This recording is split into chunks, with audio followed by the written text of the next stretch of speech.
Hey guys, we're here with Matt Iseman. Matt is the host of American Ninja Warrior, so you know this face. You've been asked this question a million times. You were a doctor before, right? So when did that transition happen? Why did that transition happen? For me, I guess I sensed, as I was going in medicine, I sensed that my heart wasn't in it. If you're having this feeling that you're not doing something that you're passionate about, figure out how to explore something else. And for me, even as I was doing medical school, I was doing some stand-up comedy. And initially, I didn't think it was going to end up being my career. But eventually, it got to the point where I just felt like I couldn't keep going doing what I was doing. So then how did you, ultimately, all of this bring you to American Ninja Warrior? I mean, now you're in, so, how many seasons? 6 now? This is season 9. I started in season 2, so this is my 8th season. So the job I have now came from my very first hosting gig back in 2004, which was another lesson I think of.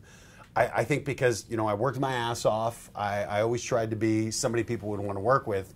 That whatever opportunity you have, even if it doesn't look like it's going to amount to anything, it can lead to your next gig. The other advice I have to people is say yes to everything, especially when you're starting out. I can't wait to get to the point in my career where I'm telling people no. People very often early on might feel that they're above something or beyond something, and maybe they're right. I don't know. And maybe it is that kind of Chris Tucker, I'm only coming out if you pay me $20 million. But my approach has always been nothing happens sitting on your couch. People aren't going to discover you. So work, get better at what you do. Take reps. Do it for free sometimes until you can figure out a way to get paid. And Ninja Warrior seems to be.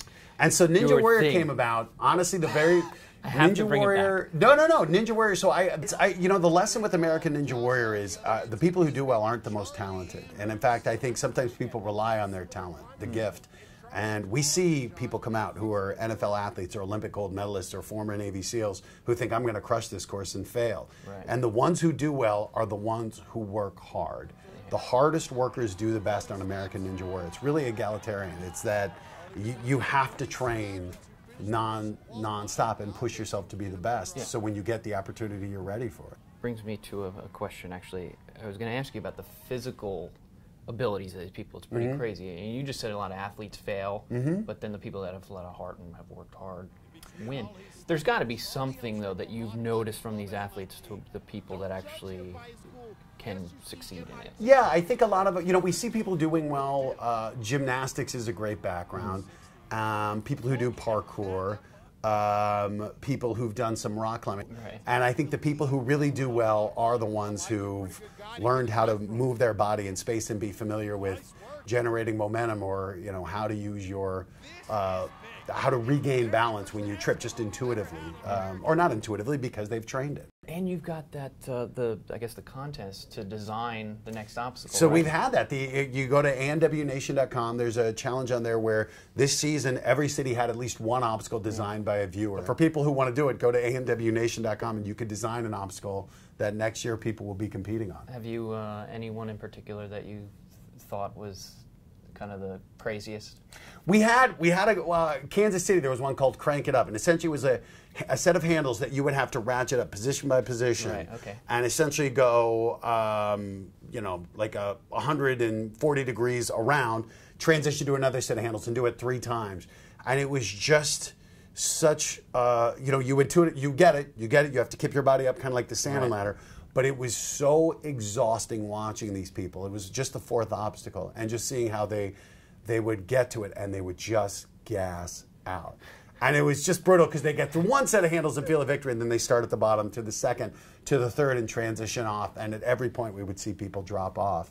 And it was just, it was a great obstacle in that it was a pretty simple skill, but it was a really fun one to watch, and where you felt at any second they could fall, but at the same time you saw them fighting through it. So, I love it. I love it. It makes, again, I can't do what they do, which is why I have such an appreciation for it, because I haven't put the time in, and that's why I have anyone who sets foot on the course, I'll tip my cap to them, because they're the ones who are getting in the ring. Anybody that I've ever talked to, and you, I mean, the minute I would be out is the first lateral left jump to my left it's knee a good is start. Out. It's like totally out. But make sure you tune in to this guy, Matt Iseman, Mondays at 8, 7 Central for American Ninja Warrior, even though buddy. he says American Ninja Warrior a whole lot better than American Ninja Warrior! It's my one trick. I love it. Thanks, man. Thanks, Mike.